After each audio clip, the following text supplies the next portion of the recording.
Hello, Coach Cindy here. Welcome to my channel. If you are looking for YouTube tutorials on how you will grow your YouTube channel in this year 2021, please consider subscribing to my channel kasi madami po akong ina-upload na YouTube videos para dyan. Thank you for watching. So aside doon sa mga video content na makakatulong on how you will grow your YouTube fast this year 2021, itong video na to is specifically po sa mga in-depth strategy na pwedeng mas mapabilis ang pagtulong doon sa pag-grow ng YouTube channel mo.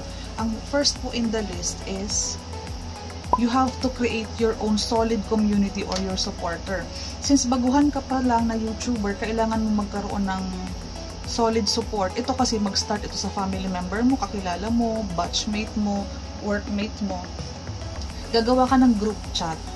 I-ask mo sila kung gusto nila magpa-add sa group chat para every time meron kang newly uploaded video, yung link ng video na yun is ipapasa mo doon sa group chat na yun para mapanood nila. And in that sense, makakatulong yan sa pag-start up ng YouTube channel mo. And gagawa ka ng separate group chat para doon sa mga small YouTuber na pwede mong i-add sa group chat na yon. And same lang din, pwede nilang isend doon ang link ng mga newly uploaded videos nila para mapanood ng YouTuber supporters mo, yung mga small YouTubers din. And in that sense, matutulungan mo ang video ng mga YouTuber na iba. At the same time, tutulungan din nila yung videos mo na mapanood din. Kasi kailangan mo talaga ng help sa start na may manonood or may magko-comment, may magla-like doon sa mga videos mo.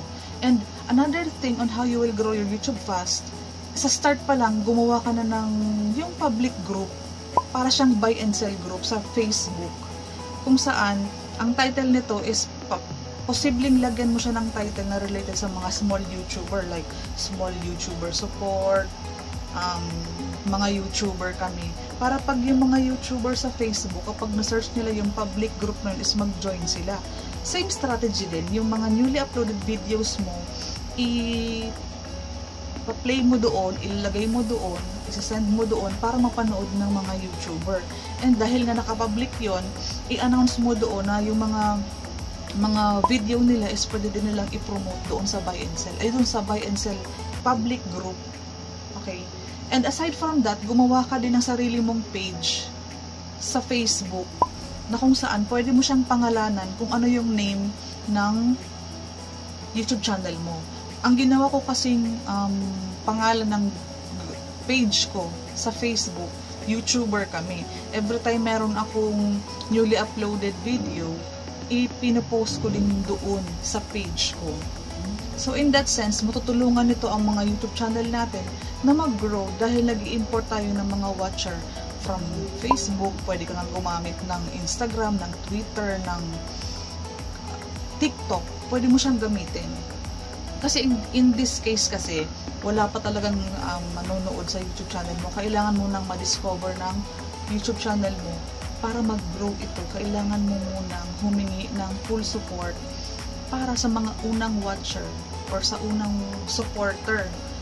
Pag na-start na kasing dumadami na yung mga supporter mo, lalo iniisip mo din na tulungan yung mga ibang small YouTuber, tulungan mo sila, tulungan ka nila. Kasi yung pag-help kasi ng family mo is given naman yun. Tip number 2 on how you will grow your YouTube fast this year 2020 is you have to give support to gain support. Mag-focus muna tayo na sa pagkakaroon mo ng small community ng mga solid small YouTuber na kagaya mo na kung saan gusto kong i-develop mo yung rapport, ipakita mo na sinusupport mo din yung YouTube channel nila. In return, pwedeng ibalik din nila sa iyo ang support na natanggap nila. Ito kasi ang napapansin ko sa ngayon na gumagawa sila ng small community. Ang gagawin mo lang naman dito is pupunta ka sa mga YouTube channel nila, manood ka ng maiksing video, magparamdam ka doon, mag-like ka, mag-comment ka regarding doon sa video nila. And dapat po, yung mga YouTuber na napili mong maging kasama doon sa circle of supporters mo is nasa loob ng group chat para nare-remind sila, screenshot mo na halimbawa, vlogger Ma'am PH, napanood ko po itong video mo, nag-like ako, nag-comment ako, ito po ang screenshot, pakibalik na lang. Pwede mag-start ka sa 10 solid YouTuber, ipakita mong nagsusupport ka sa mga YouTube nila. Kung may time ka, pwede kang manood ng kahit mga 2 or 3 video, mag-comment ka doon sa mga content na yon at i-remind mo siya, i-shoutout mo siya sa group chat nyo ng mga small YouTuber na nag-support po ako. Ganun. Kasi kapag na-realize nilang sinusupport mo yung YouTube channel nila, grabe naman ang hindi nila yung ibabalik. Kailangan mong magkaroon ng conversation sa kanila, magkaroon kayo ng rapport, dapat magkaroon kayo ng magandang samahan at first. Kahit sa first 10 lang para walang pressure. And continuous lang ang pagpo-post mo sa mga YouTube community. Na naghahanap po ako ng solid supporter na i-join ko po sa group chat namin. Nagtutulungan po kami doon para umangat ang mga YouTube channel namin sa legal na pamamaraan, hindi yung sub for sub. Sa legal na pamamaraan, pwede po yun. Sana maunawaan mo ang importance ng strategy na ito. Kasi yung newly uploaded video mo, meron kasi yung crucial first hour after ma-upload hanggang first 24 hours crucial time. Kung saan kailangan mo magkaroon ng magandang impression sa analytics or sa algorithm kung ang tao ba is pinapanood yung video mo right after niyang ma-upload or until sagad yan sa 24 hours yung sa algorithm or sa analytics. So, imaginein mo kung meron kang group chat ng family support mo and meron kang group chat ng mga YouTuber. Every time may upload kang bagong video, isasend mo yung mga link doon, di ba? Saka link sa may supporters mo. Imaginein mo, kapag ka-upload mo pa lang, meron ka na agad 10 watchers hanggang 100. Yan kasi nagbibigay ng impression sa algorithm or sa data noong specific video na yun na in-upload mo na sasabihin ni YouTube, kaka-upload lang nito pero pinapanood siya agad ng tao. Maybe maganda itong YouTube video na ito. So, ang mangyayari dyan, magkakaroon niya ng magandang datos, good standing, kumbaga, sa YouTube algorithm. So, ang mangyayari dyan, ipopromote ni YouTube ang video mo kung may mga nanonood dito. Call to action, sabihan mo sila na please comment po sa comment box yung yung masasabi ninyo regarding doon sa video niyo. Ganun siya. Kaya importanteng meron kang small community, small supporter na tutulungan yung mga YouTube videos na ina-upload mo na hindi langawin sa first hour. Kasi yun ang pinaka-crucial. Kasi kapag ang video kasi is hindi pinanood, nilalangaw or biglang wala talagang nagpatronize diyan kahit napakaganda ng content mo, kung walang manunood, kung walang datos na ma-receive si YouTube regarding doon sa video na yun, kahit po maganda ang content niyan, kung wala talagang nanonood, hindi po yan magte-trending, hindi yan ilalabas sa sidebar, sa related video, sa next video to watch, hindi siya ipopromote ni YouTube. Si YouTube kasi, ang gusto ni YouTube, mas pinapanood yung video mo, matagal nanonood ang tao doon sa content mo, matagal sila nag-stay sa YouTube. Kasi, di ba, business kasi to, advertising ito. Matutuwa sa YouTube at si Google AdSense kung ang nangyayari sa YouTube channel mo, sinusunod mo yung mga guidelines nila, yung mga patakaran nila, kung ano ang gusto ni YouTube. Pag sinunod mo kasi yun, magkakaroon ka ng free marketing, ipopromote pala ng ipopromote ni YouTube ang mga videos mo. In return, matutulungan nito ang YouTube channel mong mas lumago, mag-grow, kasi nga, may retention or may matagal na oras or ilang minutes na nagstay ang mga watchers mo. So, iisipin ni YouTube, may nanonood sa mga videos mo, matagal nanonood ang mga tao sa YouTube mo, maybe informative, ito nakakatulong ito, or nag-e-enjoy ang mga tao, ba't sila matagal nag-i-stay sa YouTube channel mo. So, nakikita mo ang ganda or ang advantage kung paano kung meron kang 3 group chat ng mga small YouTuber supporter. Ang mga small YouTuber supporter, naka-online yan, may internet yan, may kakayahan yan manood sa mga videos mo. And matulungan ka niyan sa first hour hanggang sa first 24 hours na pinapanood yung YouTube channel mo. Malaking bagay yan kung paano mag-grow ang YouTube channel mo in this year 2021. And idugtong na natin, kapag matagal sila nagstay sa YouTube channel mo, nanonood sila, syempre yung ads na lumalabas, dahil pinapanood nila yung YouTube videos mo, na lumalabas yung mga ads. So, kapag salary na, or revenue mo na, or sahod mo na, medyo may malaking tulong yun sa magiging sahod mo for that particular month. So, yun ang advantage niya na gusto kong ma-realize mo. So, comment down below kung nag-a-agree ka or na-realize mong magandang strategy ito para mag-grow ang YouTube channel mo. So, give and take lang.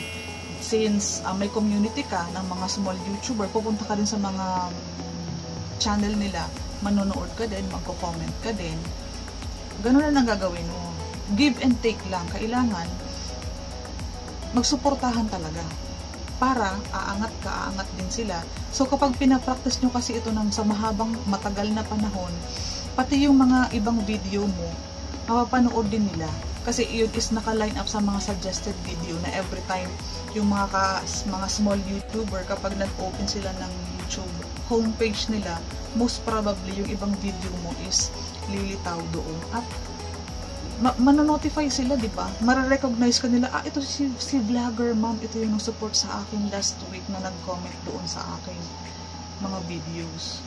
So nakukuha mo, give and take lang talaga muna sa start. Paangat program, tulungan kayo na mag-grow ang YouTube channel niyo. Third tip on how you will grow your YouTube channel this year 2021 is to call for action. Di ba may mga group chat ka na? Yung call for action is sasabihan mo sila na mag-subscribe, mag-like, mag-comment, or mag-leave ng comment sa comment box. Diyan kasi si YouTube or ang analytics dedepende. Bakit kaya may mga comments? Kapag every comment kasi is binabasa yan ni YouTube na datos na siguro dahil nag-comment, dahil nagustuhan yung content. Kapag sinasabihan mo sila or nire-remind mo sila, natutulungan nito yung specific video na yun na pinapanood nila na mas mag-rank ng mas mataas. Kasi pag ang isang video kasi is may magandang analytics, good standing, pinapanood, the more yan kasi ipopromote ni YouTube.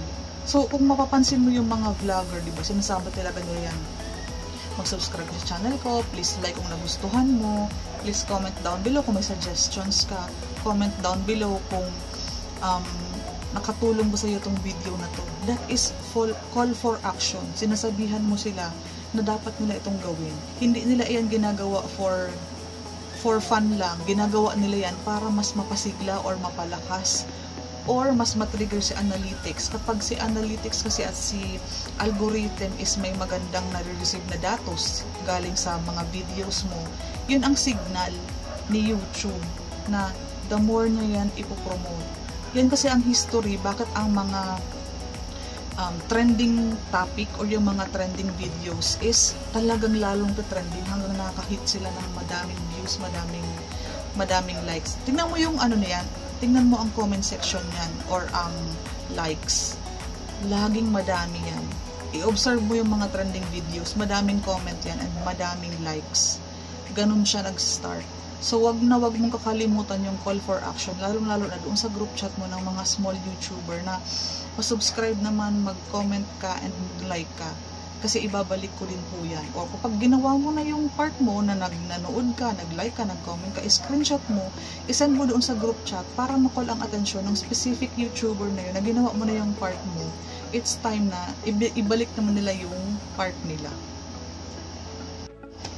Fourth best tip on how you will grow your YouTube channel is curious them. Ito strategy to ng mga networker dati na gusto kong i-apply sa YouTube channel natin. Kapag ang tao kasi is curious sa sinasabi ng title mo, especially doon sa thumbnail mo, kapag curious kasi ang tao, di ba napapaklik sila? And alam mo yung click-through rate or yung CTR, malaki din kasi ang impact niyan on how you will grow your YouTube this year 2021 kasi kahit naman gaano kaganda ng laman ng content mo, kung walang mag-click or walang manunood sa YouTube video na yun, wala pong kikitain yan. Walang kikitain yan.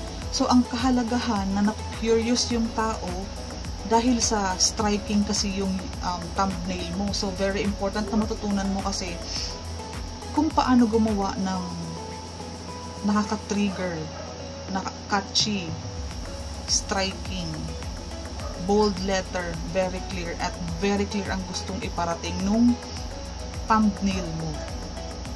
Sa click-through rate, huwag mong kakalimutan, kung gusto mong i-research ang advantage ng click-through rate, CTR, kung paano ito makakatulong on how you will grow your YouTube channel sa taong 2021, malaking bagay yan. Yan ang matagal naming pinag-aralan na may magaganda naman akong mga video pero bakit walang nanonood. Isang factor doon is hindi striking ang thumbnail ko. So yun ang pinag-laanan ko ng oras. Ang thumbnail kasi, siya ang nagsisilbing parang balot sa isang packaging ng pagkain, ng chocolate. Kung sa packaging pa lang, naa-attract ka kumbaga, naa-attract kang bilhin yung chocolate dahil sa ganda ng packaging. Pero hindi mo pa alam kung masarap or matabang yung product, di ba? Pero dahil doon sa packaging, na-attract ka. Ganon din ang thumbnail. Kung maa-attract sila sa thumbnail pa lang, pwedeng i-click nila yan at malaman nila kung ano ang nilalaman ng specific video na yun. So, napakahalaga ng kagandahan at strategy. Kaya dapat i-curious mo sila sa thumbnail mo pa lang. Maglalagay ako ng ilang example ng thumbnail. So, next tip on how you will grow your YouTube channel. Ito yung best strategy revealed. Hashtag commit don't quit. Pwede mo i-comment sa baba. Commit don't quit. Kasi nag-start ka na kasi ng YouTube channel mo. Para lumago or para mag-grow ang YouTube channel mo is pagpatuloy mo na yung nasimulan mo kasi nakapag-start ka na. Paano ka mag-grow kung mag-stop ka? Continuous mo lang yan. Naghahanap ka ng 20 best strategy. Pero sa video na to, ang binigay ko lang talaga sa'yo is 5 lang. Ito kasi is may kalakip na strategy. Imbis na 20, ang ibibigay ko 5 lang, diba? Kasi ang gusto ko sa video na to, kung ano yung naiisip mong best strategy mo on how you will grow your YouTube channel this year 2021, is gusto ko i-comment mo sa baba.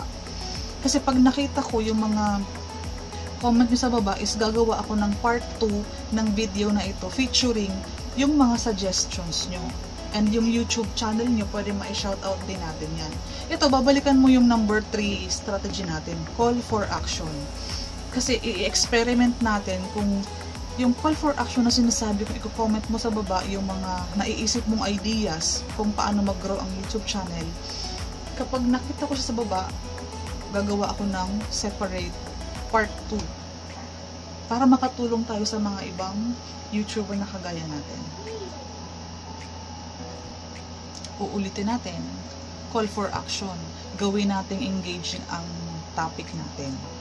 Tapos maging responsive yung mga nanonood para magkaroon tayo ng long retention and magkaroon tayo or makagain tayo ng mga mas madaming comment sa baba. Huwag mo din kakalimutan maging responsive. Kapag may nakikita ka kasing mga comment sa baba, make sure na i-like, i-heart at mag-comment ka doon para matuwa naman silang na-acknowledge mo yung comment nila. So, there you have it. Mag-comment ka po sa baba kung sa tingin mo naging effective ba tong strategy gagawin natin. And i-comment mo sa baba kung ano pa yung mga ibang pwedeng makatulong sa mga YouTuber kung paano nila mapapalago ang YouTube channel nila. Thank you!